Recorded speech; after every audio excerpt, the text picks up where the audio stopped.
Okay, so recording is on. ये हमारे आज के टॉपिक्स हैं, बेसिक स्ट्रक्चर है। मैं थोड़ा सा इसको जूम इन कर देता हूँ। बेसिक स्ट्रक्चर में हम देखेंगे नंबर्स कैसे फॉर्मेट करते हैं, नॉट नंबर्स बट जो हमारे पास सेल्स हैं उनको कैसे फॉर्मेट किया जाता है, उनके क्या क्या फॉर्मेट के ऑप्शंस अवेलेबल हैं, how to work with cells and ranges, इसको भी हम देख लेंगे। और इसके बाद वर्कशीट्स को कैसे मैनेज करते हैं, वर्कशीट के अंदर शीट्स को कैसे मैनेज करते हैं वो चीज़ देखेंगे। और Excel tables features and formatting, इस चीज़ को हम आज देखेंगे। तो हम स्टेप बाय स्टेप चलते हैं। सो पहला टॉपिक है how to format your data in Excel. So we go to Excel file, हमारे पास यहाँ पे डमी फाइल्स अवेलेबल हैं। ये कस्टमर डाटाबेस है जो हम थ्रू आउट यूज़ करते रहते हैं। सो बेसिकली जब हम एक्सेल में बात करते हैं नंबर या फॉर्मेटिंग की, डाटा की फॉर्मेटिंग की, तो उसमें हमारे पास मुख्तलिफ ऑप्शंस अवेलेबल होते हैं। मिसाल के तौर पे मेरे पास ये कुछ एरिया है जिसको मैं अभी हाईलाइट कर देता हूँ, सो दैट जब हम इसके ऊपर कुछ भी परफॉर्म करें तो आपको इजीली अंदाज़ा हो जाए कि मैं क्या बात कर रहा हूँ। सो लेट्स से मैं इसको ये लाइट ब्लू कलर दे देता हूँ। अब ये इस पोर्शन के ऊपर हम काम करें, जो भी काम करेंगे जी से लेके जे कॉलम तक। सो इसमें हमारे पास फॉर्मेटिंग के हवाले से दो ऑप्शंस होते हैं। एक ऑप्शन ये है कि हमारे पास ये जो नंबर्स हैं वो टेक्स्ट भी हो सकता है, वो कोई नंबर्स भी हो सकते हैं, एनीथिंग। मैं मुख्तलिफ चीज़ों को आपके सामने रखूँगा। तो इसमें किसी भी सेल को या किसी भी वैल्यू को फॉर्मेट करने के लिए हम दो तरह से दो ऑप्शंस यूज़ कर सकते हैं। एक तो शॉर्टकट होता है जिसको हम कहते हैं किसी भी सेल को या किसी भी एरिया को सिलेक्ट कर लेने के बाद आप प्रेस करते हैं कंट्रोल+1। तो जब आप कंट्रोल+1 प्रेस करते हैं तो आपके पास ये एक विंडो खुलती है। हो सकता है ये आपके लिए नई चीज़ हो सकता है आप इससे फेमिलियर हो, क्योंकि ये बिल्कुल बेसिक फंक्शंस में से एक है।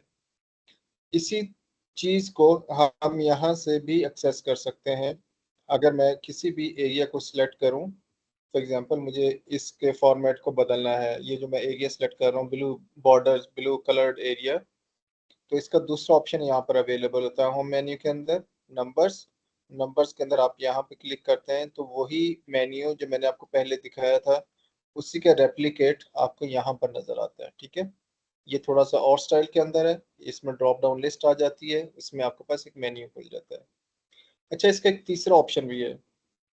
तीसरा ऑप्शन ये होता है कि आपने अगर इसकी फॉर्मेटिंग के लिए जाना है तो आप राइट क्लिक करेंगे किसी भी एक सेल के ऊपर या रेंज ऑफ सेल्स के ऊपर, और आप यहाँ पर फॉर्मेट सेल के ऊपर क्लिक करेंगे तो आप देखें कि आपके पास ये जो मेन्यू खुल रहा है ये वही सेम मेन्यू है। तो इसके दो तरीके हैं इस मेन्यू के।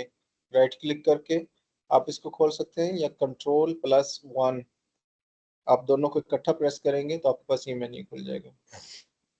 अच्छा, अब ये जो आपके पास ये जो मेन्यू खुल गया, अब इसमें आपके पास इस डाटा के हवाले से मुख्तलिफ ऑप्शंस अवेलेबल हैं। तो बाय डिफ़ॉल्ट जब आप किसी भी एरिया को किसी भी सेल को सिलेक्ट करते हैं तो बाय डिफ़ॉल्ट वो जनरल की सेटिंग के ऊपर होता है। अभी हम इस सब में से सिर्फ पहले वाले के ऊपर फोकस करेंगे। यू विल नोटिस दैट कि फॉर्मेट सेल के अंदर आपके पास फर्दर 5 मेन्यूज हैं, 6 मेन्यूज हैं बेसिकली। ठीक है, numbers, alignment, font, border, fill और प्रोटेक्शन। प्रोटेक्शन हमारा नेक्स्ट वीक का टॉपिक होगा जिसमें हम इसकी प्रोटेक्शन के हवाले से समझेंगे कि प्रोटेक्शन क्या होती है। फिलहाल हम नंबर्स के ऊपर बात करते हैं। तो नंबर्स क्या है, number, alignment, font, border. Numbers में हमारे पास ये कुछ कैटेगरीज होती हैं। तो हमारा जो आज का टॉपिक है वो यही है, हाउ टू फॉर्मेट नंबर और डाटा। तो इस मेन्यू में से पहले लिस्ट के ऊपर हम बात करेंगे। So this is journal. By default जो भी वैल्यू आपको एक्सेल में नजर आएगी वो जर्नल होगी बाय डिफ़ॉल्ट। लेकिन अगर आप चाहते हैं कि आप इन सिलेक्टेड हाईलाइटेड वैल्यूज़ को, जिनको मैंने हाईलाइट किया हुआ है, आप मेरा कर्सर देख पा रहे हैं, ये कुछ 12-15 वैल्यूज़ हैं, इनको आप नंबर के फॉर्मेट में लेके आना चाह रहे हैं तो आप नंबर के ऊपर क्लिक करेंगे। तो जैसे आप नंबर के ऊपर क्लिक करते हैं तो यू विल नोटिस दैट कि आपके पास यहाँ पर डेसिमल्स आ रहे हैं। डेसिमल से मुराद ये है कि एक्सेल आपसे आपको ये ऑप्शन देता है कि आप जिन नंबर्स को रिफ्लेक्ट कर रहे हैं, जिनकी फॉर्मेटिंग करने के आप डेसिमल्स में देखना चाह रहे हैं या एज अ होल नंबर देखना चाह रहे हैं। तो हम इसको यहाँ पर इसकी एडजस्टमेंट कर सकते हैं। फॉर एग्जांपल मैं कहता हूँ मुझे ये डेसिमल्स नहीं चाहिए, और बाय द वे आपको यहाँ पर प्रीव्यू में इसका दिखा भी रहा है कि अगर हमारी पहली वैल्यू 16 है तो 16 विद डेसिमल्स कैसे दिख रही है, वो वी अंडरस्टैंड दैट, लेकिन मैं आपको फॉर्मेट बताना चाह रहा हूँ। सो अगर मैं यहाँ से इसके डेसिमल्स खत्म कर दूँ तो यू विल नोटिस दैट कि आपके पास यहाँ पे भी डेसिमल्स खत्म हो गए। तो मैं मुझे क्या चाहिए, मैं इन नंबर्स को जो मेरे पास डाटा अवेलेबल है उसका नंबर्स के फॉर्मेट में लेके आना चाह रहा हूँ, जो पहले नंबर्स के फॉर्मेट में बाय डिफॉल्ट नहीं था। तो मैं इसको यहाँ पे क्लिक करूँगा, प्रेस ओके, तो अब ये मेरे पास नंबर्स हैं। अब ये जो एरिया मैंने सेलेक्ट किया था ये सारे के सारे एज नंबर रिफ्लेक्ट होंगे। Let me highlight with this kind of colour, सो हमें अंदाजा हो जाए हम क्या बात कर रहे हैं। अच्छा, अब अगर मैं इसमें कंट्रोल वन प्लस करते हुए दोबारा से इस पर जाता हूँ, मैं इसमें 1000 सेपरेटर भी यूज ऐड कर दूँ, तो अब ये मेरे पास 1000 सेपरेटर ऐड हो गया। आपने नोट किया होगा कि यहाँ पे कुछ चेंज नहीं आया, लेकिन अगर मैं इस 16 को 1600 कर दूं तो आप देखेंगे कि मेरी उस फॉर्मेटिंग के अप्लाई करने के बाद आपको वैल्यू इस तरह से दिखेगी। अदरवाइज अगर मैं इस ब्लू एरिया के अंदर जहाँ पे मैंने 1000 सेपरेटर अप्लाई नहीं किया, अगर मैं इसमें 1600 ये वैल्यूज अप्लाई कर दूं तो यू विल नोटिस दैट कि यहाँ पर आपको कोई भी ऐसा सेपरेटर नज़र नहीं आ रहा। द पॉइंट इज कि अगर आप चाहते हैं कि आपका जो डाटा है न्यूमेरिक डाटा वो विद डेसिमल्स रिफ्लेक्ट हो, विद डेसिमल्स शो हो, तो आपको control one control plus one पे या फॉर्मेटिंग पे जाते हुए आपको यहाँ पर क्लिक करना होगा। अच्छा, इसके बाद हमारे पास अगर आप चाहते हैं कि आपके पास यही जो हाईलाइटेड एरिया ये करेंसी के तौर पर यूज़ हो, करेंसी के तौर पर नज़र आए, तो आप इसको अच्छा before moving forward to currency, हमारे पास यहाँ पे नीचे कुछ फॉर्मेट्स नज़र आ रहे हैं। आपने नोट किया होगा नेगेटिव नंबर्स। अगर हम कोई नेगेटिव नंबर मेंशन करना चाह रहे हैं या यहाँ पे हाईलाइट करना चाह रहे हैं तो हम यहाँ से कोई भी कलर भी पिक कर सकते हैं। फॉर एग्जांपल अगर मैं इस सेकंड फॉर्मेट को पिक कर लेता हूँ, तो इसका मतलब ये है कि अगर मैं इस सिलेक्टेड एरिया में से किसी भी वैल्यू से पहले माइनस इंटर कर ऐड कर दूंगा तो यू विल नोटिस दैट कि वो वैल्यू ऑटोमेटिकली रेड में चली जाएगी। सो इसका मतलब है if you are working on a big data file, तो आप ये फॉर्मेट अप्लाई कर देंगे तो कोई भी वैल्यू पूरे डाटा फाइल के अंदर जिसके ऊपर आपने ये फॉर्मेट अप्लाई की है सिलेक्शन करने के बाद, कोई भी वैल्यू अगर माइनस में होगी तो उसको वो ऑटोमेटिकली रेड में मेंशन कर देगा। सो इसके बाद हम चलते हैं मिसाल के तौर पे इसी रेंज के ऊपर हम इसको करेंसी के कॉन्टेक्स्ट में देखते हैं कि how it looks like with currency mode. ठीक है, इसको मैं इधर कर लेता हूँ। तो हमारा जो एक्सपेरिमेंट एरिया है वो यही है, तो आप इसके ऊपर करेंसी के ऊपर अप्लाई कर लेंगे।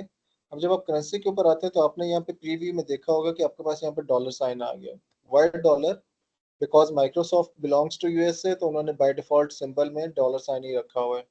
लेकिन अगर आप चाहते हैं कि आप इसमें पाकिस्तान करेंसी को मेंशन कर दें तो आपको यहाँ पर दुनिया जहां की करेंसीज नज़र आ रही हैं, हर कंट्री का नाम आ रहा है और उसके साथ उसकी करेंसी भी शो होती हुई नज़र आ रही है। फॉर एग्जांपल मुझे पाकिस्तान करेंसी मेंशन करनी है तो I will go to Pakistan PRQS,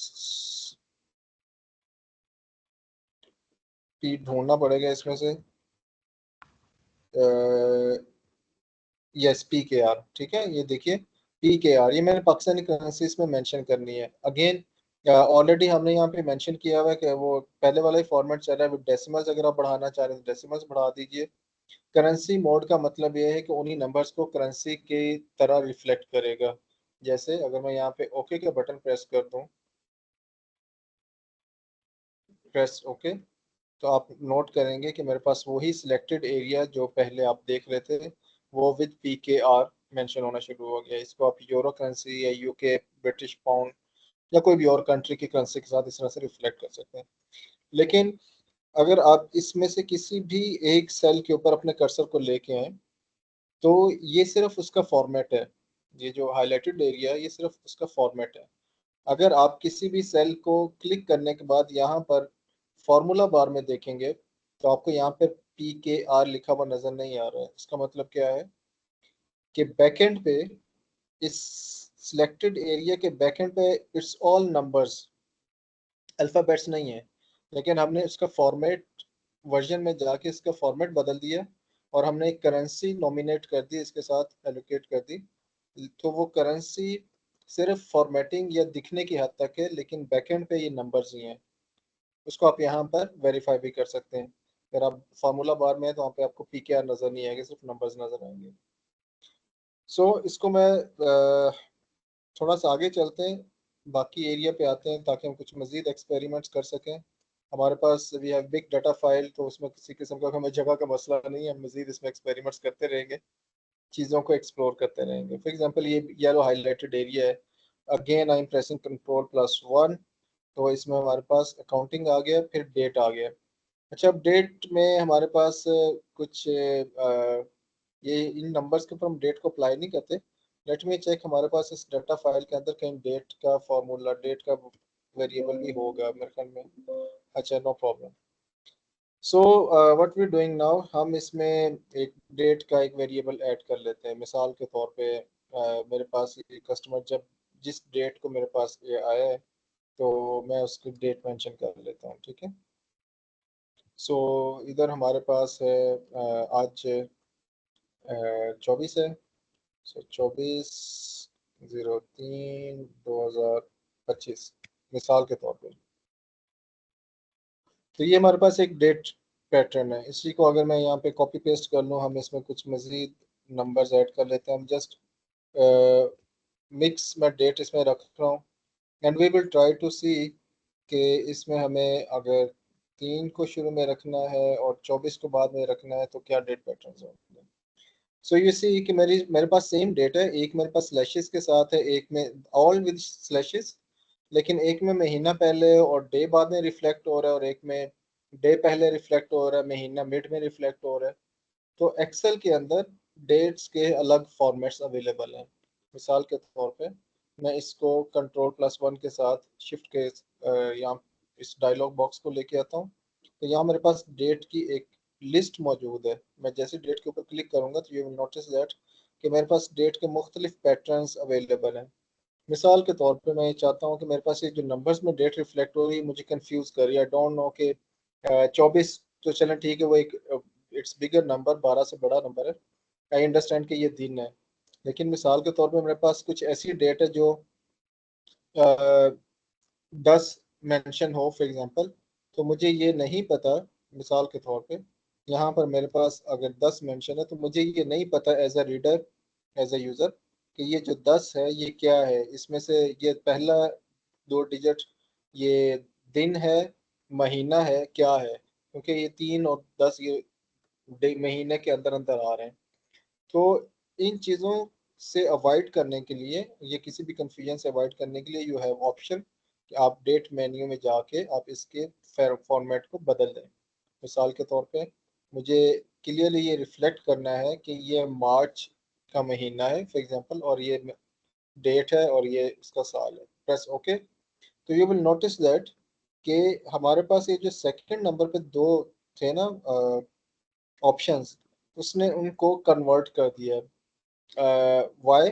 because आपने देखा होगा कि यहाँ पर हमारे पास दोनों में स्लैशेस के साथ हमारे पास ये वैल्यूज मेंशन है, और हमने दोनों के अंदर पहले महीने को रखा है और बाद में डेट को रखा है।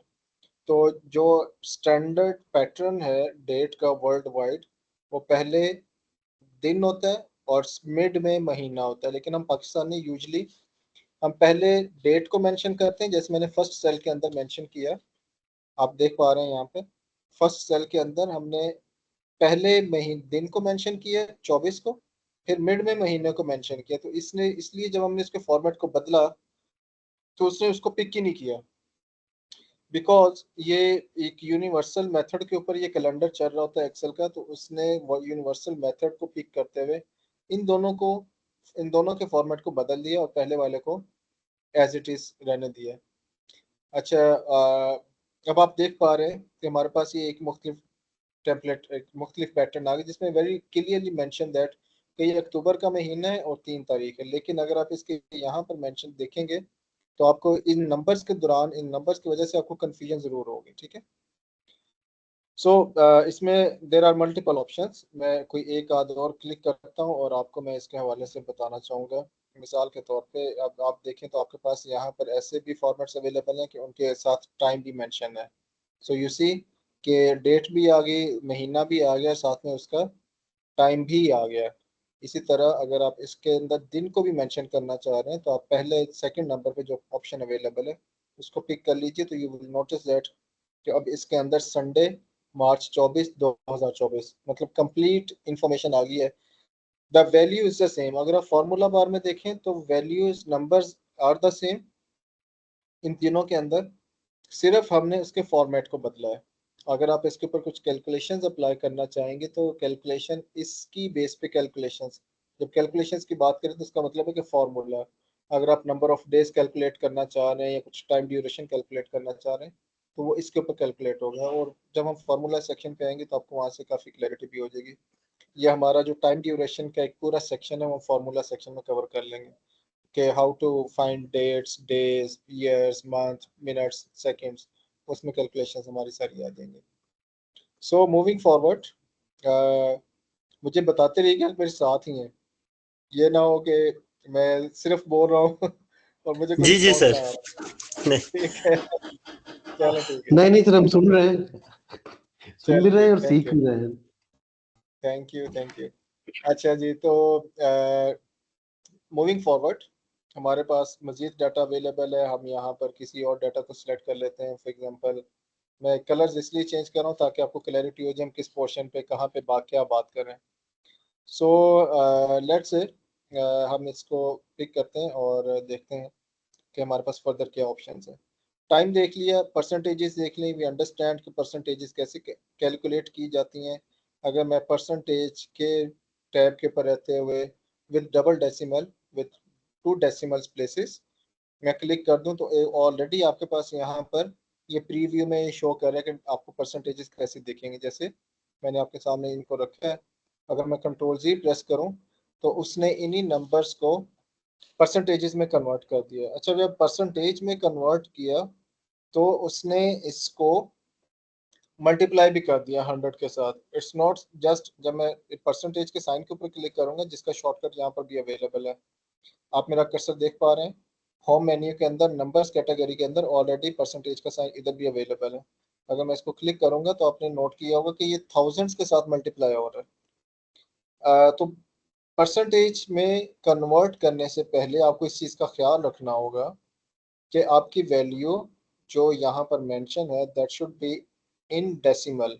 मिसाल के तौर पे मैं इसको अगर 0.10 मेंशन करते हुए इसको एक वैल्यू को मैं परसेंटेज में कन्वर्ट करूंगा तो यू विल नोटिस दैट कि नाउ इट्स टेकिंग एज 10%। ठीक है, लेकिन अगर मैं कंट्रोल जी के जरिए इसको मैं रिवर्स कर रहा हूँ, अगर मेरे पास वैल्यू 10 है और मैं इसको मैं हाईलाइट कर दूं, 10 को अगर परसेंटेज के साइड के ऊपर क्लिक करता हूं तो वो उसको विद मल्टीप्लाई 100 वो उसको करने के बाद आपको रिफ्लेक्ट करके दिखाएगा।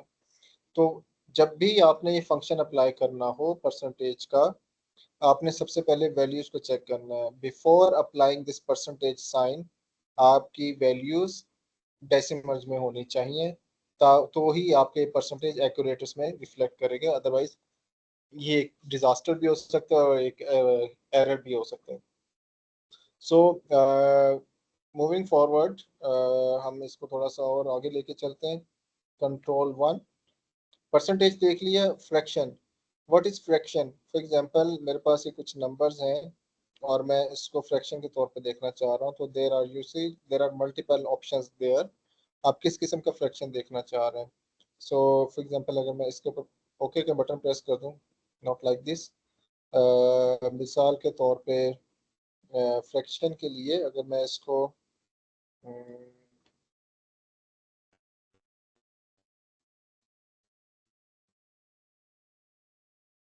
10 100,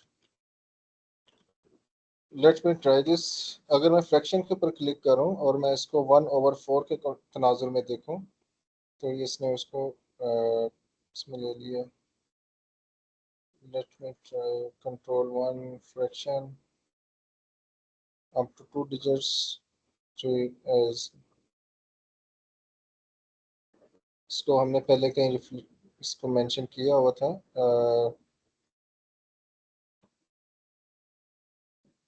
10.55 यू सी यस।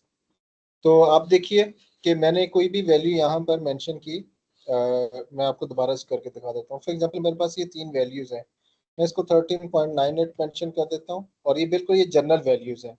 इसमें अभी किसी किस्म के फॉर्मेट अप्लाई नहीं हुआ हुआ। अगर आप उसको वेरीफाई करना चाहें इन वैल्यूज को, तो आप यहाँ पे टॉप पे देख सकते हैं जनरल। तो ये जनरल वैल्यूज है, ठीक है। लेट्स से ये दिस इज 2.9 और ये 66.11, कुछ भी वैल्यूज है, ठीक है। और अब मैं इसके ऊपर फ्रैक्शन अप्लाई करता हूँ, कंट्रोल 1 प्रेस करते हुए मैं फ्रैक्शन के ऊपर आता हूँ। तो देर आर मल्टीपल ऑप्शंस। तो मैं बाय डिफॉल्ट जो पहला हमारे पास अप टू 1 डिजिट ऑप्शन आ रहा है, इसी को मैं क्लिक करता हूँ। तो आप देखेंगे कि मेरे पास वो जो डेसिमल्स में वैल्यूज आ रही थी फ्रैक्शन के ऑप्शन के साथ, वो सारी की सारी कन्वर्ट हो गई विद दिस स्लैशेस के अंदर। जस्ट लाइक जैसे हम बचपन में अपना डिवीजन के क्वेश्चन सॉल्व करते होते थे, तो हम इसको फ्रैक्शंस में मेंशन कर देते थे। तो इस तरह से आप इसमें फ्रैक्शंस को यूज़ कर सकते हैं। इसके अलावा अगर हम थोड़ा सा आगे एक्सप्लोर करें कंट्रोल 1 प्रेस करते हुए, तो साइंटिफिक आपके पास कुछ साइंटिफिक नोटेशंस आ जाती हैं। साइंटिफिक आपने देखा होगा कि जब भी आपके पास एक बड़ी वैल्यू होती है, तो उसको ई के अंदर कन्वर्ट कर देते हैं, एक्सपोनेंशियल में कन्वर्ट कर देते हैं। फॉर एग्जांपल मैं इसको ओके का बटन प्रेस कर देता हूँ।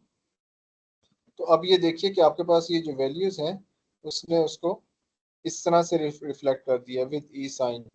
तो यूजुअली ये होता है कि जब आपके पास एक बड़ी वैल्यू है, 10 12 15 डिजिट का कोई भी नंबर है, इवन मोबाइल नंबर हो, तो उसके ऊपर अगर आपके पास साइंटिफिक फॉर्मेट अप्लाई हुआ हो, तो वो आपकी बड़ी वैल्यू को ई के अंदर कन्वर्ट करके वो रिफ्लेक्ट कर देते हैं।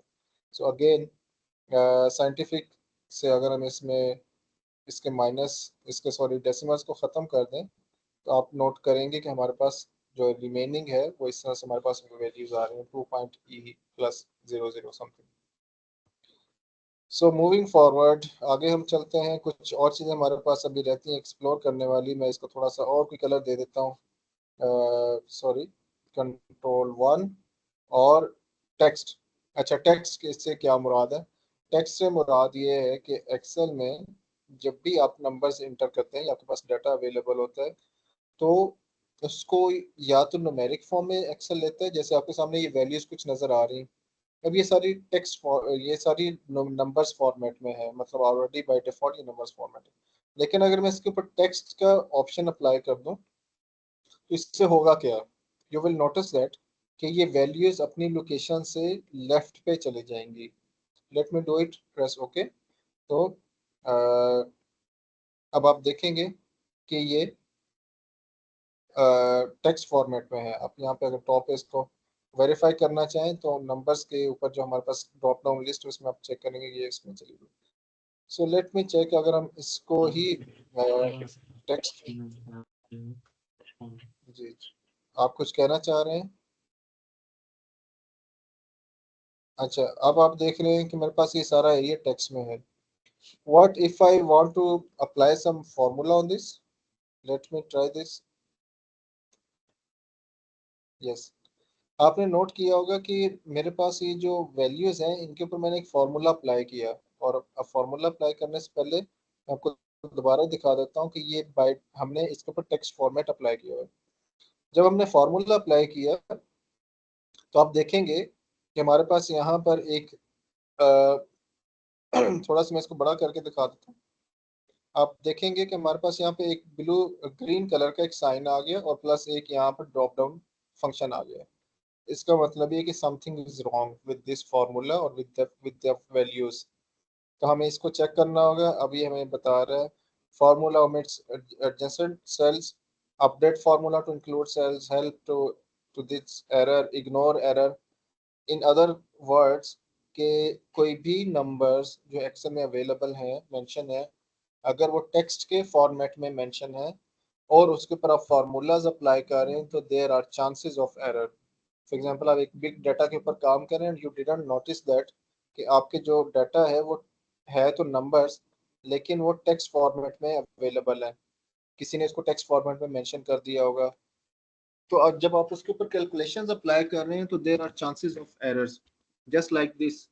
उसने आपको ये साथ में एक नोट भी दे दिया, तो आपका ये येलो साइन इस चीज की निशानदेही करता है कि something is wrong with your formula और विद योर डाटा। तो आपको इसको देखना होगा और इसको आपने दोबारा से करेक्ट करना होगा। सो व्हाट इज द सोल्यूशन? आप सिंपली इन सारे एरिया को सिलेक्ट करेंगे, गो टू कंट्रोल+1, और आपने सिंपली क्या करना है, टेक्स्ट को नंबर्स में कन्वर्ट कर देना है। इसका डेसिमल्स रखना चाहें तो रख दें, अदरवाइज इसको रिमूव करना चाहें रिमूव कर दें। तो अब ये आप देखें कि आपके पास ये सारे नंबर्स रिफ्लेक्ट हो रहे हैं। Again if I go to this area और मैं इसको फॉर्मूला के लिए मैं दोबारा से अप्लाई करूं, तो अब आप देखें कि आपके पास ये सारा अब आपके पास एक एक्यूरेट आंसर आ गया। इसको मैं अगर एक और कलर दे दूं तो आपको अंदाजा हो जाए कि मैं क्या बात कर रहा हूँ। और जब मैंने इसके ऊपर अप्लाई किया था तो ये सिर्फ हमने एक ही कॉलम को सिलेक्ट किया था, तो हमारे पास आंसर 102 था, लेकिन देयर इज फॉर्मेटिंग इशू, तो उसने इसको एक्सेल ने हाईलाइट कर दिए। सो इसी तरह हमारे पास कुछ स्पेशल नंबर्स को नोट करने के लिए एक्सेल के अंदर फ्लेक्सिबिलिटी है कि आप उसमें स्पेशल नंबर्स को नोट कर सकते हैं। मिसाल के तौर पे मैं कंट्रोल+1 प्रेस करता हूँ, हमारे पास ये स्पेशल की एक कैटेगरी है। अब ये किस लिए होता है, स्पेशल का करेक्टर आप क्यों यूज करते हैं? उसकी रीजन ये है कि समटाइम्स जब आप किसी भी कंट्री के कोड्स को इंटर करना चाह रहे होते हैं या किसी भी कंट्री के मोबाइल नंबर या सिक्योरिटी नंबर्स को आप एक इंफॉर्मेशन एक्सेल के अंदर इंटर करना चाह रहे हैं, but there is a specific format. जैसे मिसाल के तौर पे आप बड़ी सिंपल सी एग्जांपल देता हूँ, CNSC का अपना एक फॉर्मेट है। वी नो दैट के after first 5 digit there is a dash, और आखिरी डिजिट से पहले देयर इज अ डैश, ठीक है। तो आप एक्सेल के अंदर अगर कहीं पे कोई एंट्री करवा रहे हैं तो आप इस फॉर्मेट को फिक्स कर सकते हैं। कैसे? फॉर एग्जांपल मैं यहाँ पर जिप कोड एंटर करना चाह रहा हूँ, लेट्स से मैं पहले वाला जिप कोड लेता हूँ मैं एग्जांपल के तौर पे, और मैं इसको यहाँ पे मेंशन कर देता हूँ। और now this is special character जिसको मैंने हाईलाइट किया, मैं इसको यहाँ पे आपको हाईलाइट कर दूंगा। और अगर मैं यहाँ पे येलो सेल के ऊपर क्लिक करूँ तो आप नोटिस करेंगे कि नंबर्स कैटेगरी के अंदर ये स्पेशल मेंशन हुआ है। लेट्स से मैं इस्लामाबाद का कोड एंटर करता हूँ, जिप कोड, ठीक है, दैट्स फाइन। लेट्स से मैं इसमें कुछ 3 नंबर्स और ऐड कर देता हूँ, 33445, दैट्स फाइन। ये जिप कोड है। तो हो क्या रहा है कि एक्सेल इसको स्पेशल करेक्टर समझेगा, और अगर इसके ऊपर आप कैलकुलेशंस अप्लाई करेंगे तो हो सकता है आपको एक इंडिकेशन दे दे कि समथिंग इज रॉन्ग, क्योंकि ये एक्सेल के नज़दीक नॉर्मल नंबर नहीं है, आपने ऑलरेडी इसका स्टेटस स्पेशल रखा हुआ है। अच्छा, फॉर एग्जांपल मैं दोबारा इसमें जाता हूँ और कंट्रोल+1, और मैं स्पेशल में जाके सेकंड फॉर्मेट को पिक करता हूँ, जिप कोड +4। तो इसमें मैं 33567894, आपने नोटिस किया होगा कि जब मैंने एक स्पेशल करेक्टर इसको दिया तो सेकंड सेल के अंदर हमारे पास यहाँ पर उसने +4 एक प्रॉपर जिप कोड मेंशन कर दिया। +4 zip code may be USA में एप्लीकेबल हो, मे बी कनाडा में एप्लीकेबल हो, इस तरह की कंट्रीज के अंदर जिसमें डैश के साथ आपके जिप कोड अवेलेबल होते हैं, तो उसने आपको एक सहूलत दे दी कि आप स्पेशल करेक्टर पिक करते हुए आप ये एंट्री कर सकें। अब इसमें क्या एक डाटा एंट्री ऑपरेटर के लिए क्या बेनिफिट है कि उसको जिप कोड एंटर करते हुए इसके फॉर्मेट का ख्याल रखने की जरूरत नहीं है। You already have applied this format on your selected area.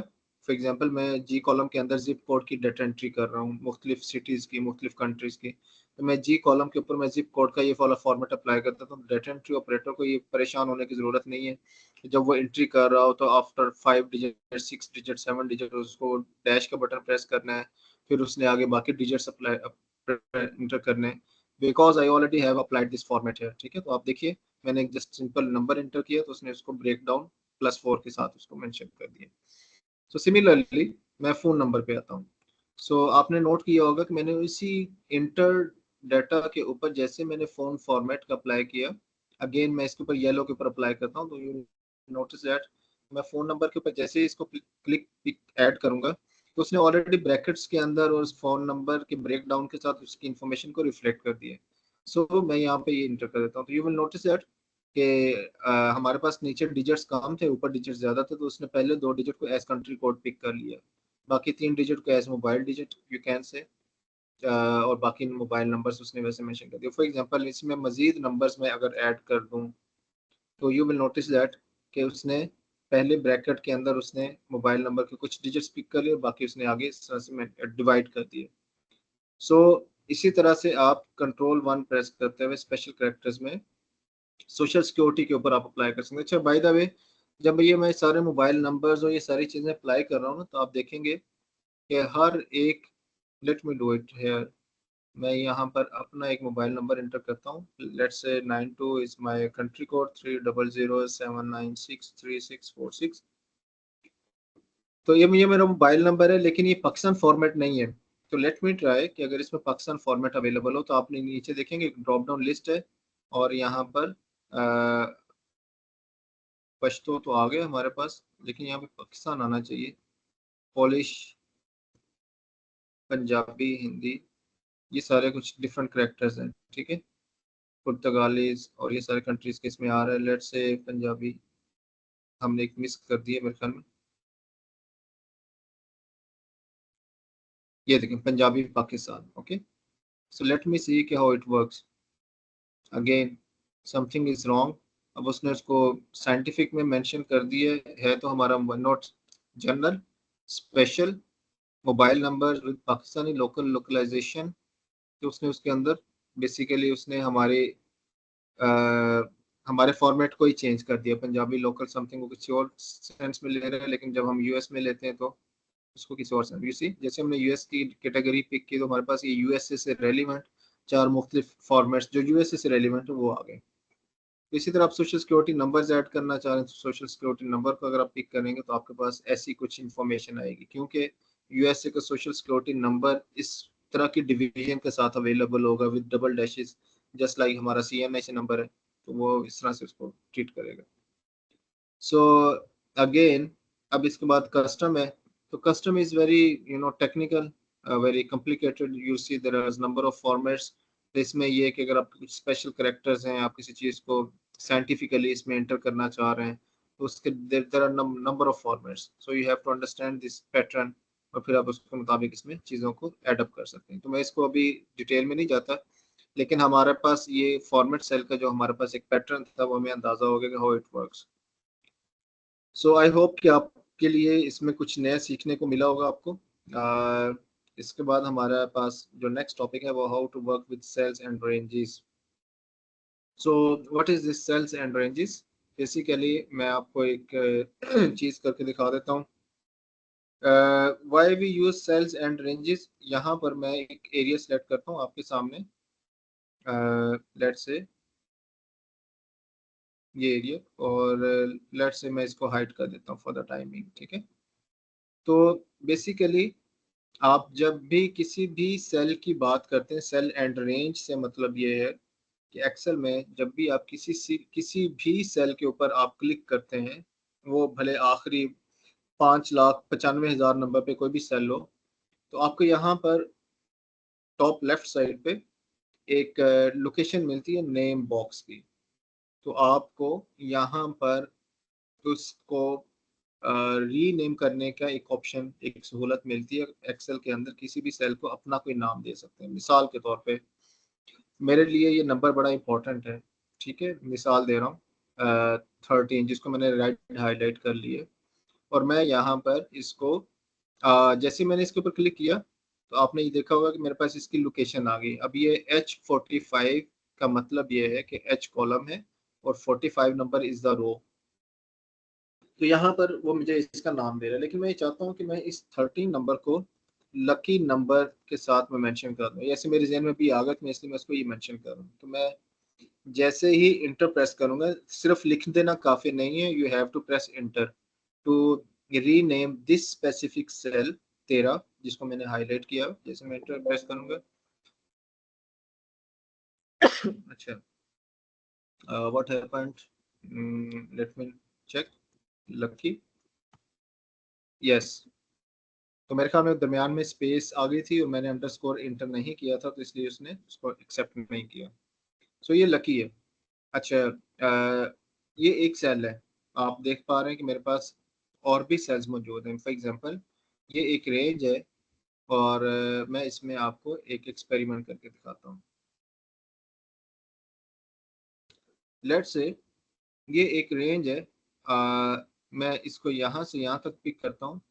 तो एक्सेल के अंदर आप एक चीज़ जहन में रखिएगा कि आप कितना भी बड़ा एरिया सिलेक्ट कर लें, लेकिन इस नेम बॉक्स के अंदर आपको वही सेल का रेफरेंस देगा जहां से आपने एरिया को पिक करना स्टार्ट किया। मिसाल के तौर पे आप देख पा रहे हैं कि मेरे पास यहाँ पर 24 वैल्यूज हाईलाइटेड हैं। मैंने ये जो एरिया पिक किया हुआ है, जिसको मैंने सिलेक्ट किया हुआ है, अगर आप बॉटम पे देखें तो ये 24 डिफरेंट सेल्स हैं, 24 डिफरेंट वैल्यूज हैं। लेकिन मुझे यहाँ पर इसका जो रेफरेंस दिया जा रहा है नेम बॉक्स के अंदर, वो पहले सेल का दिया जा रहा है, 12 नंबर, 46 नंबर रो है, एच कॉलम है। तो आप यहाँ पे मेरा टॉप लेफ्ट साइड पे देख पा रहे हैं नेम बॉक्स के अंदर ये H46 है। सो मैं चाहूँ तो मैं इस पूरे बॉक्स को एक नाम दे सकता हूँ। फॉर एग्जाम्पल मैं ये कहता हूँ कि ये इसका टोटल ध्यान में रखिएगा 538 इसका टोटल है सिलेक्टेड एरिया का। मिसाल के तौर पे इग्नोरिंग ऑल द फैक्ट्स, आप इसके हेडर्स को इग्नोर करते हुए आप ये कहते हैं कि ये आपका ये क्लास का डाटा है। सो फॉर एग्जांपल क्लास 5, ये मैंने इसको नाम दे दिया, ठीक है। सो व्हाट हैपेंड, अब अगर मैं इसके अंदर किसी भी चीज को मैं सिलेक्ट करना चाह रहा हूँ तो अच्छा, एक मिनट जरा होल्ड कीजिएगा, मेरी एक कॉल है, just a minute please.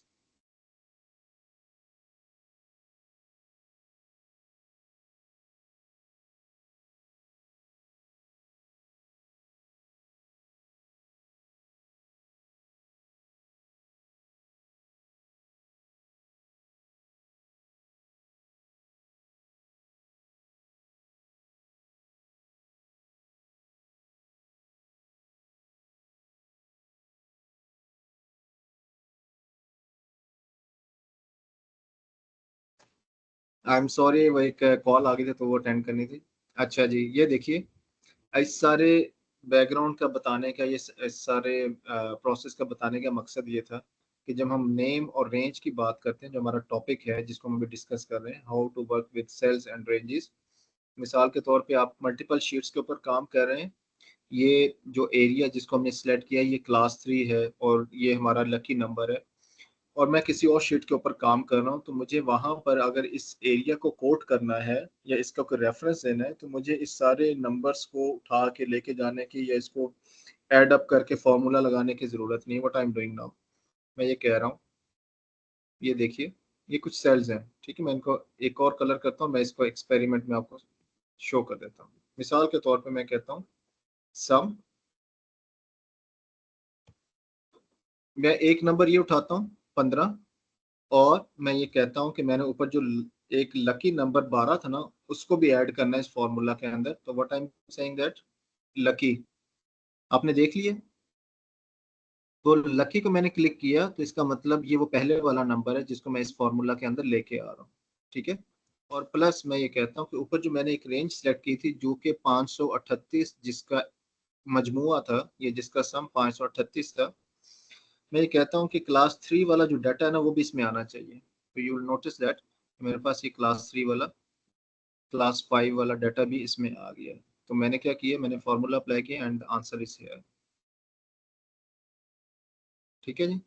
Again मैं इसका ब्रेकडाउन आपको दिखा देता हूँ। एक ये एक्चुअल सेल है, लेट्स अज्यूम कि आप किसी और सेकंड थर्ड शीट के ऊपर काम कर रहे हैं और आपके पास ये 3 सेल्स हैं।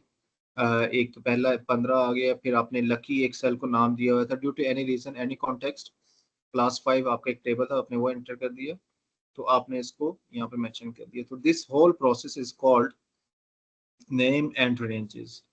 और इससे ये होता है कि आप फॉर एग्जांपल अकाउंटिंग के एक बहुत बड़े डाटा सेट के ऊपर काम कर रहे हैं, आपके पास मल्टीपल डिपार्टमेंट्स के कुछ अकाउंट्स के नंबर्स हैं, आप उनको एक नाम दे दें, for example HR, for example आप एडमिन के किसी डाटा को एडमिन का नाम दे देते हैं, and you are compiling all the information in one sheet in one single cell, और आप उसमें फार्मूला लगाते हुए जहाँ पे HR की इंफॉर्मेशन आप सिर्फ HR इंटर कर दें, बट उससे पहले आपको रीनेम करना होगा, जैसे मैंने आपके सामने ये किया। तो आप इसमें जाके पहले यहाँ पर उसको रीनेम करेंगे, उसको एक नाम देंगे, सो ही आप उसको फार्मूला का हिस्सा बना सकते हैं। सो मुझे ये बताइए कि आपको ये सारा प्रोसेस क्लियर है यहाँ तक? जी बिल्कुल। सदाम साहब, आपको क्लियर है सारा? ओके जी जी सर। Thank you. मैं तो अ, मूविंग फॉरवर्ड हमारा जो नेक्स्ट है वो है हाउ टू मैनेज वर्कशीट्स। ठीक है, सो वर्कशीट्स की एग्जांपल तो हमने लास्ट क्लास में देख ली थी। मिसाल के तौर पे मैं यहाँ पर कुछ मजीद वर्कशीट्स ऐड करना चाह रहा हूँ इसी फाइल के अंदर, या मैं किसी और फाइल से वर्कशीट्स उठा के लाना चाह रहा हूँ, तो उसको कैसे मैनेज किया जा सकता है, कैसे हैंडल किया जाता है। ये बड़ा इंटरेस्टिंग चीज़ है। हो सकता है आप इससे पहले इस चीज़ में से गुजरे हों, या आपके लिए ये हो सकता है नई चीज़ हो। सो आप देख पा रहे हैं कि मेरे पास इस फाइल जो डेमो फाइल है, इसके अंदर मेरे पास अ, सिर्फ एक टाइम में एक ही शीट अवेलेबल है बाय डिफ़ॉल्ट। जब भी आप एक्सेल की कोई भी नई फाइल ओपन करते हैं, जैसे मैं भी कंट्रोल एन के ज़रिए एक नई फाइल ओपन करता हूँ, तो पहले ये होता था कि नीचे 3 शीट्स आ रही होती थी। ठीक है, तो आप 3 शीट्स को आप 3 शीट्स के बाद शीट्स बढ़ा सकते थे, या रिड्यूस कर सकते थे, या कम कर सकते थे। इस टॉपिक में हमने ये देखना है कि एक एक्सेल फाइल के अंदर आप मल्टीपल शीट्स को कैसे कंपाइल कर सकते हैं, कैसे मूव कर सकते हैं, कैसे हाइड कर सकते हैं, कैसे उनको रिकलर कलर कर सकते हैं, कैसे उनकी प्रोटेक्शन कर सकते हैं। प्रोटेक्शन वाला जो पार्ट है वो हम नेक्स्ट क्लास में देखेंगे। वो हमारा पूरा एक टॉपिक है, हमने एक्सेल को प्रोटेक्ट कैसे करना है, तो वो चीज़ को बाद में देख लेंगे। लेकिन अगर मैं इसमें मजीद एक शीट ऐड करना चाह रहा हूँ, फॉर एग्जाम्पल एक ये फाइल है और मैं मजीद इसमें 3-4 शीट्स ऐड करना चाह रहा हूँ, तो मेरे पास 2 ऑप्शन हैं। ऑप्शन नंबर 1, बल्कि 3 ऑप्शन हैं, मैं 3 को 1 बाय 1 एक्सप्रेस करूंगा। ऑप्शन नंबर 1, शॉर्ट की, न्यू शीट। आप बॉटम पे देखेंगे तो आपको एक प्लस का एक साइन नजर आ रहा है, इसके ऊपर क्लिक कर लेंगे तो शीट नंबर 1 आ गया। लेट्स से मैं इसको कहता हूँ डेमो शीट। ठीक है, इसी तरह मैं मजीद प्लस साइन ऐड करता जा रहा हूँ, शीट 2, शीट 3, शीट 4। एंड अगर आपको याद हो तो मैंने प्रेजेंटेशन के अंदर आपको एक एक्सेल के हवाले से कुछ फैक्ट्स बताए थे।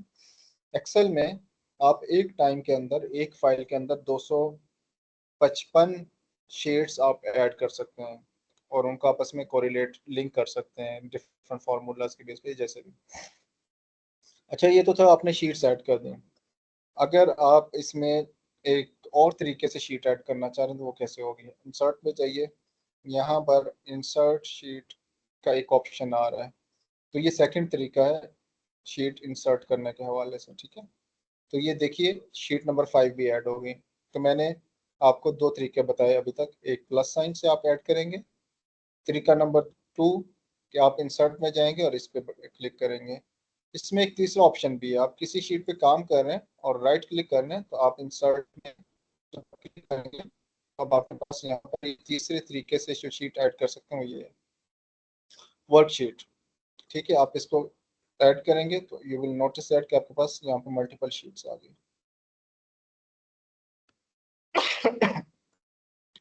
अच्छा, अब ये तो हमने शीट्स ऐड करना सीख लिया। अब इसको इससे नेक्स्ट पे चलते हैं। ठीक है, नेक्स्ट क्या है, अगर मुझे इसको रीनेम करना है, जो आप बॉटम पे मेरा कर्सर देख पा रहे हैं शीट नंबर 7, मुझे इसको रीनेम करना है, तो मैं कैसे रीनेम कर सकता हूँ, 2 तरीके हैं। एक तो ये कि मैं यहाँ पर क्लिक करूँ, राइट क्लिक करूँ, और यहाँ पर रीनेम का एक ऑप्शन है, तरीका नंबर 1। ठीक है, तो आप इसको क्या कर सकते हैं, school list for example, anything. अच्छा, मेरे पास एक और शीट है, शीट नंबर 2, आप देख पा रहे हैं। मैं चाहूँ तो मैं इसके ऊपर डबल क्लिक कर लूँ, तो जैसे ही ये कर्सर ब्लिंक हो रहा तो मैं इसको कोई और नाम दे सकता हूँ, फॉर एग्जांपल हाउस नंबर, या house list, for example anything. तो आप देख पा रहे हैं कि मेरे पास 2 शीट्स आ गई। अच्छा, अब इसमें अगर मैं कोई कलर इसको देना चाहूँ तो मैं इसमें कोई कलर्स भी दे सकता हूँ। मिसाल के तौर पे डेमो शीट है, वैसे तो किसी शीट के अंदर मेरे पास डाटा नज़र नहीं आ रहा, लेकिन अगर मैं स्कूल लिस्ट को कोई कलर देना चाह रहा हूँ तो राइट क्लिक करेंगे और टैब के ऊपर आप आएंगे, और यहाँ से आप इसको कोई भी अपनी पसंद का कलर आप दे सकते हैं। जैसे मैंने इसको ऑरेंज कलर दे दिया। हाउस लिस्ट को मैं यहाँ से ब्लू कलर देना चाह रहा हूँ तो मैंने ब्लू कलर दे दिया। डेमो शीट है, इसको मैं कोई और कलर देना चाह रहा हूँ तो मैंने रेड कलर दे दिया। You see, multiple colours. और अगर आप इसमें से किसी शीट को हाइड करना चाहें, जो कि रीडर को या यूज़र को पता ना चले, लेकिन यू नो दैट कि यहाँ पे कुछ शीट्स हाइड हुई हैं, तो आप राइट क्लिक करेंगे और आप हाइड कर देंगे। ठीक है, फॉर एग्जांपल आपने कुछ ऐसी शीट्स को इसके अंदर कोरिलेट किया हुआ है जो आपको लगता है कि बड़ी काम की है और आपसे बहुत रेलिवेंट है, एंड यू वांट कि जिसके साथ आप ये डाटा शेयर कर रहे हैं उसको उस शीट का पता ना चले, वो आपकी अपनी वर्किंग है, तो आप उनको हाइड कर सकते हैं। तो यू सी कि मैं सबको हाइड करता चला जा रहा हूँ। लेकिन अगर मुझे अपनी हाइड की हुई शीट्स को रिवर्स करना है, लेके आना है, तो उसका क्या तरीका हो सकता है? किसी भी जगह पे क्लिक करें शीट्स के एरिया में, और आप यहाँ पर राइट क्लिक करेंगे तो अनहाइड का एक ऑप्शन आ रहा है। ठीक है, अनहाइड के ऊपर क्लिक करेंगे तो आपके पास जो हाइड हुई शीट्स हैं उनकी एक लिस्ट आ जाएगी। अब आपसे पूछ रहा है कि आपने किस शीट को रिवर्स करना है, तो आप उसमें से किसी एक को पिक कर लीजिए। ठीक है, तो लाइक वाइज आप सबको अनहाइड कर सकते हैं, आप चाहें तो डेमो शीट को अनहाइड कर दें। अच्छा, ये तो था वो वाला जो हमने बिल्कुल बेसिक चीज़ें सीखने। इसमें एक बहुत मज़े की चीज़ ये है कि समटाइम्स आप एक डाटा फाइल के ऊपर काम करें, मिसाल के तौर पे ये मेरे पास एक डाटा फाइल है, ठीक है, और ये इसके अंदर मेरी बहुत ज़्यादा डिटेल्ड इंफॉर्मेशन है, एंड मैं ये चाह रहा हूँ कि मैं इस शीट को कुछ रफ काम करने के लिए एक नई शीट के तौर पे क्रिएट करके तो इसमें कुछ एक्सपेरिमेंट्स कर दूँ या कुछ कैलकुलेशंस कर दूँ, या मैं चीज़ों को वेरीफाई करना चाह रहा हूँ। मेरे पास यहाँ पर लेट से ये ए टू क्यू तक कॉलम्स हैं, इसमें मेरे ख्याल में 100+ कॉलम्स हैं। तो मैं ये चाहूँगा तो कि मेरे पास जो बाकी वाले कॉलम्स हैं लाइक वाइज लाइक दिस के सी बी और सी, ये something a lot of columns, मैं चाह रहा हूँ कि इनके ऊपर मैं दूसरी शीट के ऊपर काम कर लूँ, या यू हैव डबल स्क्रीन और ट्रिपल स्क्रीन, तो आप इनकी कॉपीज बना सकते हैं। कैसे? राइट क्लिक करने किसी भी एक शीट को जिसके आप रेप्लिकेट जिसको आप डुप्लीकेट क्रिएट करना चाह रहे हैं, तो आप क्या करेंगे, आप जाएंगे यहाँ पर मूव और कॉपी। मूव और कॉपी फंक्शन के ऊपर जब आप क्लिक करते हैं तो अब आपके पास यहाँ पर मुख्तलिफ ऑप्शन अवेलेबल हैं। ऑप्शन नंबर 1 जो बाय डिफ़ॉल्ट है वो ये है कि आप क्या इसकी कॉपी इसी फाइल के अंदर क्रिएट करना चाह रहे हैं, कस्टमर डेटाबेस के नाम से जो फाइल है इसके अंदर क्रिएट करना चाह रहे हैं, या इसकी एक अलग कॉपी क्रिएट करना चाह रहे हैं। मिसाल के तौर पे मैं ये कह रहा हूँ कस्टमर डेटाबेस मेरे पास पहले नंबर पे तो है ही है, मैं इसको आखिर पे रखे ना, मूव टू एंड, और मैं चाहता हूँ कि ये अब वहाँ पर इसकी एक कॉपी क्रिएट हो जाए फॉर एनी रीज़न। तो मैं क्या करूँगा, क्रिएट अ कॉपी, इसके ऊपर क्लिक करूँगा एंड प्रेस ओके। तो यू विल नोटिस दैट कि आपके पास सेम शीट इस फाइल के अंदर आखिरी नंबर पर भी आ गई है और उसके आगे 2 मेंशन हो गए। इसका मतलब ये कि ये कॉपी है। अगर आप इसके 3-4 वर्जन इसी फाइल के अंदर रखेंगे तो हर एक के आगे नंबर ऐड होता जाएगा 3 4 5 ब्रैकेट के अंदर, राइट। और अगर मैं ये चाहता हूँ कि इसकी एक नई फाइल बन जाए तो मैं क्या करूँगा, मूव और कॉपी, और मैं यहाँ पर जाके इस ड्रॉप डाउन लिस्ट में से एक नई बुक कॉपी, न्यू बुक, मैं चाहता हूँ कि बिल्कुल एक नई फाइल क्रिएट हो जाए और मैं इसके ऊपर कुछ एक्सपेरिमेंट्स करूँ। तो मुझे यहाँ पर आपने ये क्रिएट अ कॉपी के ऊपर क्लिक करना नहीं भूलना है। इन केस अगर आपने मिस कर दिया तो क्या होगा कि यही सारा डाटा आपके पास एक नई फाइल के अंदर चला जाएगा और यहाँ से ये माइनस हो जाएगा, फिर आपके पास इस फाइल के अंदर ये डाटा अवेलेबल नहीं होगा। तो always click on create a copy, move और कॉपी इसका टाइटल है, और always click on create a copy, press okay. तो यू विल नोटिस दैट कि मेरे पास वही डाटाबेस एक नई फाइल के अंदर ओपन हो गया। मैं इसको डबल चेक भी कर सकता हूँ, ये मेरे पास वो वाली फाइल थी और ये वाली नई फाइल है। द डिफरेंस इज यहाँ पर ये फाइल सेव नहीं है, ये बुक 3 के नाम से मेंशन है। तो मुझे इसको क्लिक करके सेव के ऊपर क्लिक करना है और यहाँ पे मेंशन करना है दिस पीसी डेमो फाइल, और anywhere in the system desktop, मैं इसको कहता हूँ डेमो शीट फॉर एग्जांपल।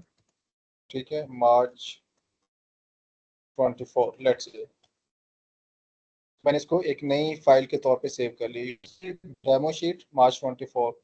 अभी मेरे पास एक कॉपी है, एक्चुअल शीट मेरे पास ऑलरेडी अवेलेबल है यहाँ पर। अच्छा, आप आपके पास अगर 2-3, ये लास्ट चीज़ है इस शीट्स की मैनेजमेंट के हवाले से, आपके पास अगर 2-3 different data files at a time खुली हुई हैं तो आप उनको आपस में एक्सचेंज भी कर सकते हैं। मिसाल के तौर पे मेरे पास ये एक फ़ाइल अवेलेबल है, तो मैं ये चाह रहा हूँ कि मेरे पास ये जो टेबल है ना, इसको मैं उठा के, simple table versus Excel table एक फ़ाइल है, इसको मैं उठा के इसके अंदर ले आऊँ। तो वेरी सिंपल, मुझे डाटा कॉपी करने की ज़रूरत नहीं है। What I am doing simple, just a single click, move और कॉपी के ऊपर क्लिक करना है। यहाँ से ड्रॉप डाउन लिस्ट के अंदर जाके आपने तीनों में से किसी एक फाइल को पिक करना है कि आप इसकी कॉपी किस फाइल के अंदर लेके जाना चाह रहे हैं।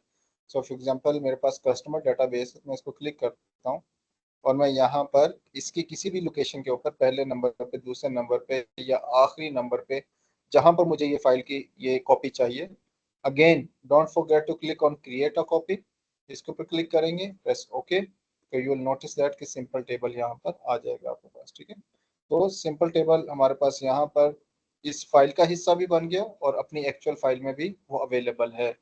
ठीक है, तो इस तरह से आप इसमें मल्टीपल चीज़ें इसमें ऐड अप कर सकते हैं। तो आई होप कि आपको ये मैनेजमेंट इसकी समझ में आ गई होगी कि how you can move one sheet to other files और creating a new file, creating a copy, deleting, hiding, you know. अगर आपने किसी एक फाइल को रिमूव करना है तो वेरी सिंपल, मैं आपको थोड़ा सा वो भी बता देता हूँ।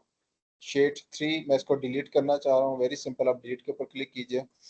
लेकिन एक चीज़ ध्यान में रखिएगा, जो चीज़ आपने इसमें डिलीट की या आपने इसमें से मूव की, remember that that will be, आप ये कह लें कि अनडूएबल, वो रिवर्स नहीं होगा। जैसे हम कंट्रोल जी करते हैं ना, ये जैसे ये हमारे पास अनडू वाला एक ऑप्शन होता है, आप कर्सर देख रहे हैं मेरा टॉप लेफ्ट साइड पे, तो ये अनडू वाला चक्कर नहीं होगा। तो वेरी केयरफुली जब भी आपको डाटा मूव कर रहे हैं, अगर आपने मिस्टेकनली एक फाइल के एक शीट को किसी दूसरी जगह शिफ्ट कर दिया और वो यहाँ से कॉपी क्रिएट नहीं की थी आपने, तो इससे बचने का सिर्फ एक ही तरीका, आप इसको सेव ना करें। अगर आपने इसको सेव कर दिया तो फिर वो जो शीट आप मूव कर चुके हैं वो वापस नहीं आएगी। मेरा मतलब कंट्रोल जी करके वापस नहीं आएगी, फिर आपको एक प्रोसेस के जरिए उसको वापस लेके आना होगा। फॉर एग्जांपल अगर आपने ऐसा कोई गलती करती है तो आप इसको सेव ना करें। जैसे मैं इसको अभी सेव करने के बजाय अगर मैं डोंट सेव के ऊपर क्लिक करूं तो इसके अंदर जितनी मैंने शीट्स ऐड की हैं, डिलीट की हैं, रिमूव की हैं, हाइड की हैं, वो सारी की सारी नल हो जाएगी। तो इस चीज़ को ध्यान में रखिएगा। ये चीज़ें विद प्रैक्टिस समझ में आती हैं, समटाइम्स बंदा खुद भी इन चीज़ों में से गुजरा तो बहुत ज़्यादा बंदे को एक आइडिया हो जाता है।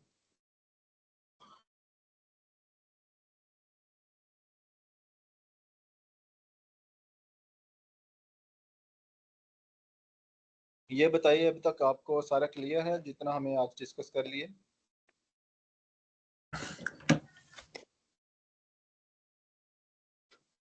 जी जी बिल्कुल क्लियर है।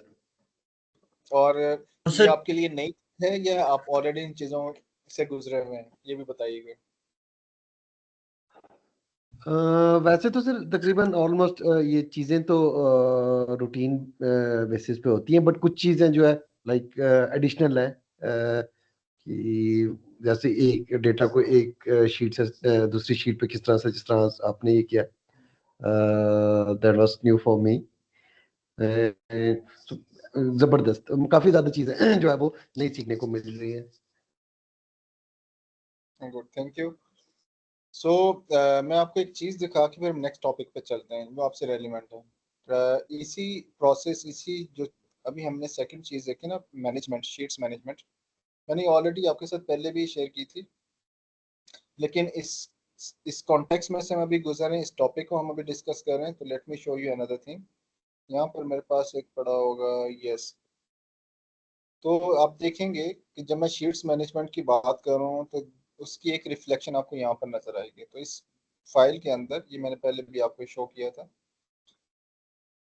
इसके अंदर आपके पास चलें इसको नज़र मिनिमाइज कर दूँ। ओके, इसके अंदर आपको दो चीज़ें नज़र आ रही हैं। एक तो हाइपर लिंक मैनेजमेंट समझ आ रही है, ये बहुत बड़ी एक फाइल है जिसके अंदर को 99 अराउंड पेजेस हैं, डिफरेंट शीट्स हैं। एक तो आपको इसमें हाइपर लिंक नज़र आ रहे हैं। फॉर एग्जांपल अगर मैं टेबल 6.25 पे जाना चाहूँ तो इसके अंदर 99 शीट्स हैं, तो मैं सिंपली यहाँ पर क्लिक करूँगा इस एक फाइल के ऊपर। मैं इसको हाईलाइट कर देता हूँ। ये बेसिकली एक डायरेक्टरी बनाई थी हमने मिनिस्ट्री के लिए, मिनिस्ट्री ऑफ हेल्थ के लिए, तो एक प्रोजेक्ट था उसका। तो देखिए मैं इसके ऊपर जब मैं क्लिक करूंगा तो एग्जैक्टली मुझे इसी टेबल के ऊपर ले जाएगा। तो you see this is exactly the same page 6.25। ठीक है, तो इसमें हम देख पा रहे हैं कि there are number of sheets. ठीक है, तो जैसे जैसे वो टॉपिक्स बदलते हैं इसके कलर्स बदल जाते हैं। अब ये देखिए एक 7 चैप्टर आ गया तो उसके डिफरेंट कलर्स हैं। और मैं किसी के ऊपर क्लिक करता हूँ तो you will always find a button hyperlink back to home page. तो अगर मैं इसके ऊपर क्लिक करूंगा मैं एग्जैक्टली होम पेज पे वापस आ जाऊंगा। तो दिस काइंड ऑफ एक्टिविटी ये बड़ी एक आप ये कह लीजिए एक एक्सेप्शनल स्टडी थी मिनिस्ट्री के लिए। इससे पहले ऐसा कुछ काम हुआ नहीं था, तो इसमें इस चीज़ को आप बेहतर समझ सकते हैं कि हम किस तरह से शीट्स को मैनेज कर सकते हैं। Closing this one. इसको भी मैं बंद कर देता हूँ, हमारा अब इसके ऊपर मजीद काम नहीं है। सो हम अभी जा रहे हैं लास्ट टॉपिक के ऊपर, जो हमारा आज की क्लास का लास्ट टॉपिक है, Excel table features and formatting. तो कोशिश करेंगे इसको 15 मिनट के अंदर वाइंड अप करें। ये बेसिकली इसको मैं क्लोज कर देता हूँ, ये भी हमसे रेलिवेंट नहीं है फिलहाल। मेरे पास है ये एक फाइल है, तो मैं आपसे ये जानना चाह रहा हूँ कि व्हाट डू यू थिंक कि ये आपके सामने ये जो इंफॉर्मेशन है ये टेबल है या क्या है, आप इसको कैसे देखते हैं? अगर मैं आपसे टेबल की डेफिनेशन पूछूं तो क्या टेबल ऐसा होता है, ये क्या ये टेबल लग रहा है आपको, ये नहीं लग रहा? मुझे अपने अपने व्यूज ज़रूर बताएं अभी कि ये जो इंफॉर्मेशन है ये क्या है आपके लिए, इज इट अ टेबल और not?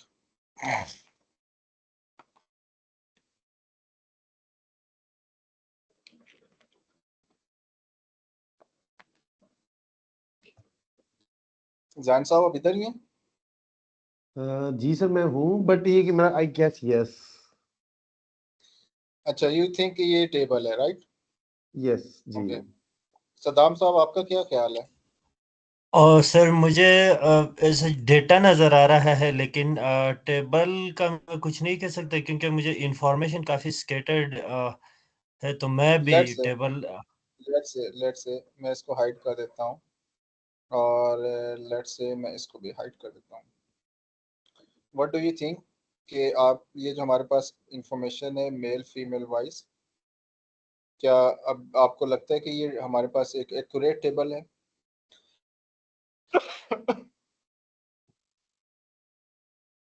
Okay, male no worry, female education but year, जी सर टेबल है। टेबल है। ओके, चलें, मैं और आप ये समझते हैं कि ये टेबल है, बट एक्चुअली ये टेबल नहीं है। एक्सेल इसको टेबल कंसिडर नहीं करता। सो let me show you how.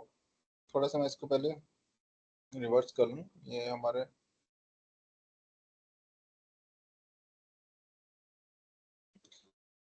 Column सारे हाइड हो गए हैं। पहले मैं इनको ज़रा अनहाइड कर लूँ, ठीक है?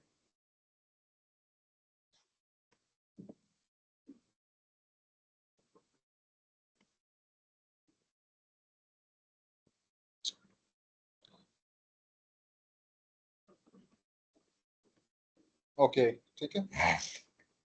सो बेसिकली एक्सेल इसको टेबल नहीं समझता। फॉर एग्जांपल, अगर मैं एक नया टेबल क्रिएट करूं क्विकली और मैं यहाँ पर डिस्ट्रिक्ट्स मेंशन कर दूं फॉर एग्जांपल, और मैं यहाँ पर इनकम लेवल मेंशन कर दूं, ठीक है, और लेट्स से मैं यहाँ पर डेवलपमेंट का कुछ डाटा एंटर कर देता हूँ फॉर एग्जांपल, तो और मैं यहाँ पे शहरों के नाम दे देता हूँ, यहाँ पे इनकम लेवल आ जाते हैं, यहाँ पे कुछ डेवलपमेंट से रेलिवेंट कुछ नंबर्स आ जाते हैं। लेट्स से मैं अपनी तरफ से इसको टेबल समझ रहा हूँ, लेकिन एक्सेल के नज़दीक ये टेबल नहीं है। एक्सेल के अपने कुछ क्राइटेरियाज हैं, अपने कुछ फीचर्स हैं, मैं इस टॉपिक में आपके सामने वो रखना चाह रहा हूँ।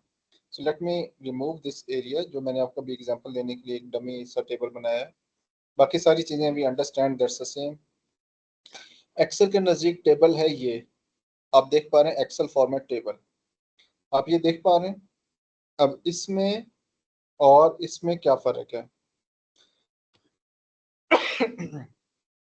मैं आपको दोनों एग्जांपल करके ये दिखाता ज्यादा सर ऑर्गेनाइज्ड है और लाइक फिल्टर्स लगे हुए हैं और लाइक ज्यादा डिटेल्स इसमें है। हूँ जी। अच्छा, मैं भी आपको परफॉर्म करके दिखा देता हूँ। You see, let's say simple table 2। पहली बात, अगर मैं इस डाटा को एक्सेल के क्राइटेरिया के मुताबिक टेबल बनाना चाहूँ तो मेरे पास क्या ऑप्शन है कि मैं इसको किस तरह से एक्सेल के फॉर्मेट के अंदर लेके आ सकता हूँ। तो इसके लिए आप इंसर्ट में जाते हैं और आपके पास यहाँ पर एक ऑप्शन है टेबल का। फिर मैं दोनों का डिफरेंस भी बताता हूँ आपको, ठीक है। यानी मैं इस शीट के अंदर आपको सिर्फ प्रोसेस बता रहा हूँ। इसके दो तरीके हैं, एक तरीके आप इसके ऊपर क्लिक कर लें इंसर्ट मेन्यू के अंदर टेबल के ऊपर। जैसे ही आप इसके ऊपर क्लिक करेंगे तो आपसे इस एरिया को हाईलाइट कर देने के बाद आप ये देख रहे हैं डॉटेड मूविंग लाइन, और आपसे यहाँ पे एक टिक मार्क का भी पूछ रहा है, माई table has header, okay fine, press okay. तो यू विल नोटिस दैट कि आपके पास एक नया टेबल खुल के सामने आ गया है, ठीक है। मैं इसको अगर इसके कलर्स को यहाँ से ख़त्म कर दूँ तो आप देख पा रहे होंगे कि आपके पास एग्जैक्टली वही फॉर्मेट आ गया जो ऑलरेडी है। अच्छा, इन दोनों का फ़र्क क्या है मैं वो बताना चाह रहा हूँ। इसमें और इसमें फ़र्क ये है कि जब हम एक्सेल के अंदर टेबल्स को किसी जगह पे कोट कर रहे हो या टेबल्स के ऊपर कुछ चीज़ें अप्लाई कर रहे हैं, फार्मूलाज अप्लाई कर रहे हैं, तो Excel will treat this information just as data, just as information, उसको टेबल कंसिडर नहीं करेगा। और इसमें हमारे पास कुछ भी अवेलेबल नहीं है फंक्शंस अप्लाई करने के लिहाज से। अदरवाइज अगर मैं इसमें आपको दिखाना चाहूँ तो फॉर एग्जांपल अगर मैं यहाँ पर इसकी कुछ फॉर्मेटिंग करना चाहूँ तो ये सी कि मेरे पास यहाँ पर इसकी फॉर्मेटिंग करने का भी ऑप्शन अवेलेबल नहीं है। जैसे थीम आप यहाँ पर देख रहे हैं ना, जैसे ये वाला थीम है, इसमें और उसमें फ़र्क मैं आपको टेक्निकली बता रहा हूँ। इस सिंपल इंफॉर्मेशन के ऊपर जब मैं कोई कलर स्कीम अप्लाई करना चाह रहा हूँ तो अनलेस मैं इसमें एक्सेल वाली खसूसियात के लिए, इसके फीचर्स के लिए मैं क्लिक ना कर दूँ या ये उसको कन्वर्ट ना कर दूँ एक्सेल के बने बनाए फॉर्मेट के अंदर, तब तक मैं इसकी कलरिंग एक थीम पैकेज इसके ऊपर अप्लाई नहीं कर पा रहा। फॉर एग्जांपल मैं इस बेसिक टेबल के ऊपर हूँ और मैं इसको फॉर्मेट एज टेबल के ऊपर क्लिक करता हूँ, तो अगर मैं यहाँ पर इसके कलर चेंज करना चाहूँ तो यू सी कि मुझसे फिर यही पूछ रहा है कि आपने इसको टेबल के फॉर्म में लाना है या नहीं लाना। अगर मैं नहीं लेके आता तो इसकी करेक्टरिस्टिक्स, इसके फीचर्स बिल्कुल एक आम सादा डाटा वाले ही होंगे। वो एक्चुअली एक्सेल इसको कंसिडर नहीं कर रहा होगा कि ये टेबल है। अच्छा, how it works, what is the difference, मैं वो बताना चाह रहा हूँ। मिसाल के तौर पे ये मेरे पास एक टेबल है जो कि एक्सेल के फॉर्मेट के मुताबिक एक्सेल की लैंग्वेज में ये प्रॉपर टेबल है। कैसे पता चलता है, इसके क्या फीचर्स हैं आपने नोट किया होगा। जैसे ही मैं इनमें से किसी जगह पे क्लिक करता हूँ किसी एक सेल के ऊपर, तो आप नोट करेंगे कि आपके पास यहाँ पर एक नया मेन्यू खुल जाता है जो इस टेबल से रेलिवेंट है। इस टेबल डिज़ाइन के अंदर वो तमाम फीचर्स अवेलेबल हैं जो इस टेबल को डिफरेंशिएट करते हैं आम डाटा से। यहाँ पर आप कहीं पे भी क्लिक कर रहे होंगे तो आपके पास यहाँ पे कोई टेबल का कोई मेन्यू नहीं खुल रहा, नंबर 1।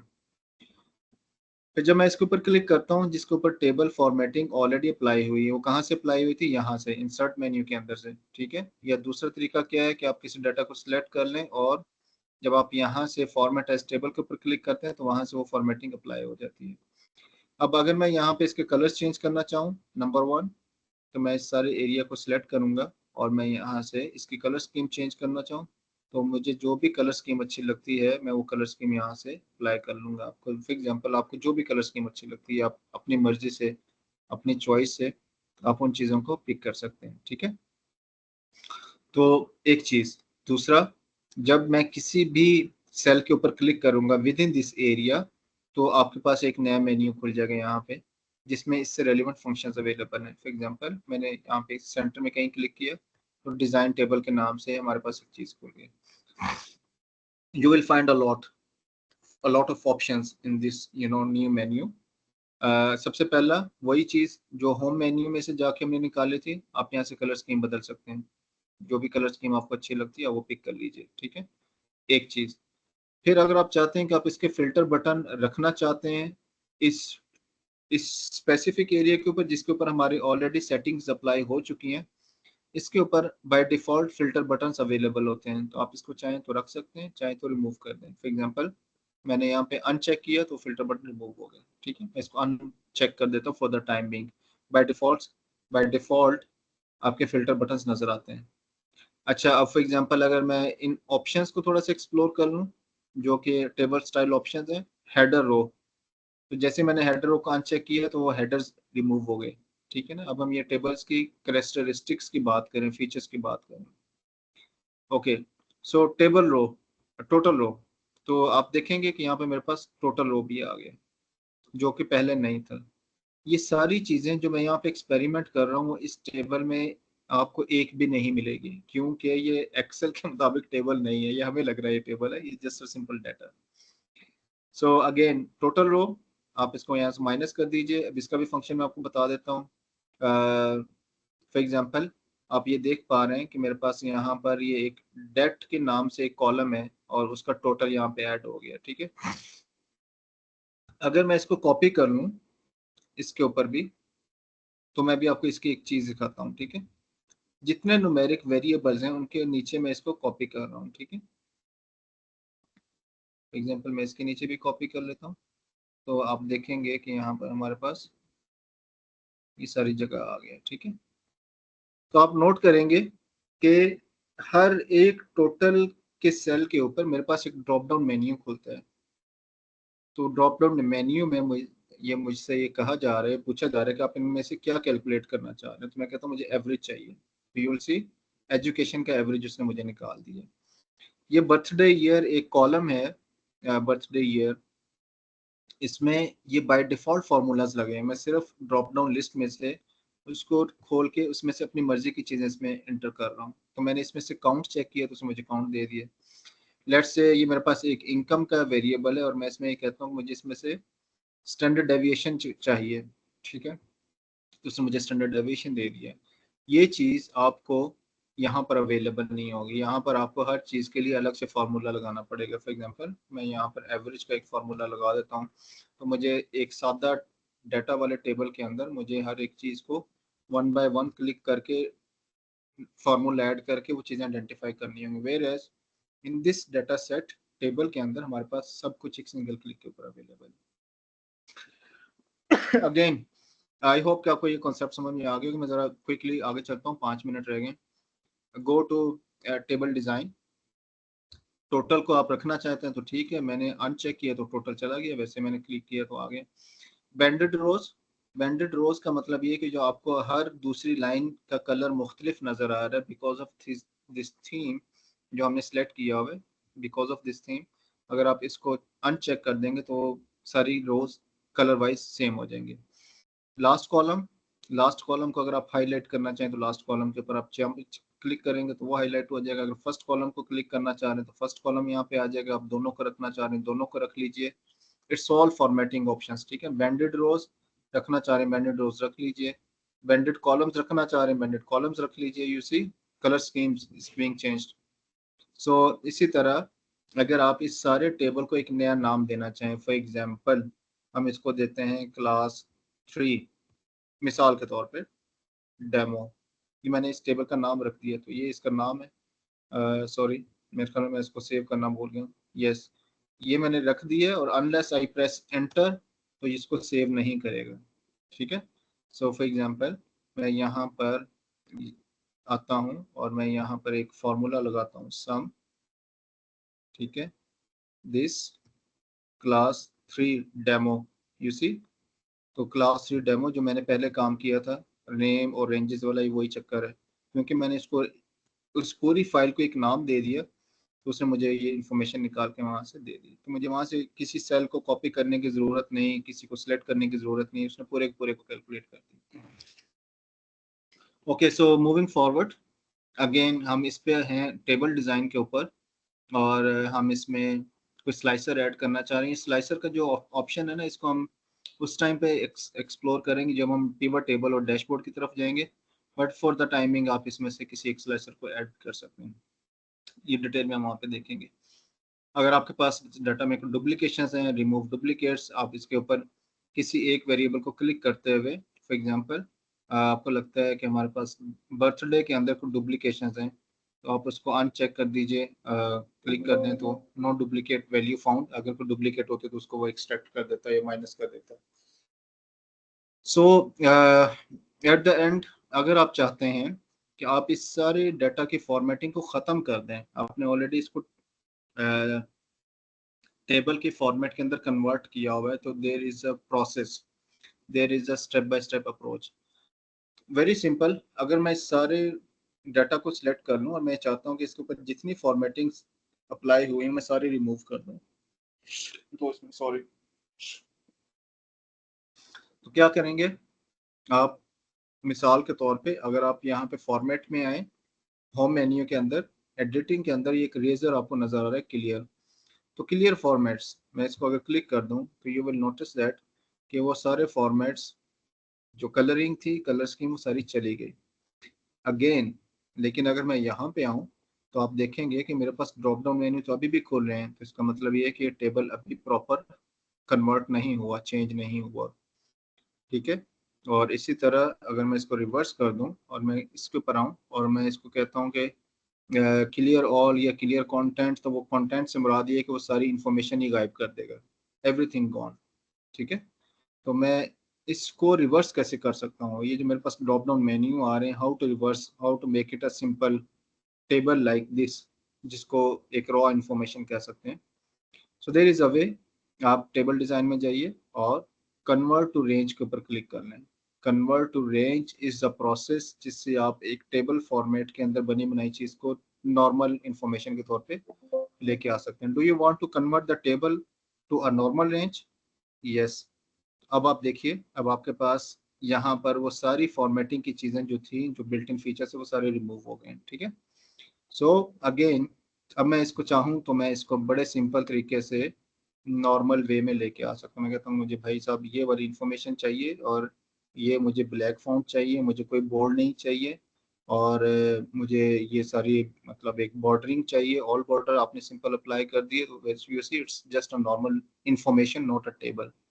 सो जो टेबल है वो हमने देख लिया कि ये टेबल्स की प्रॉपर्टीज होती हैं।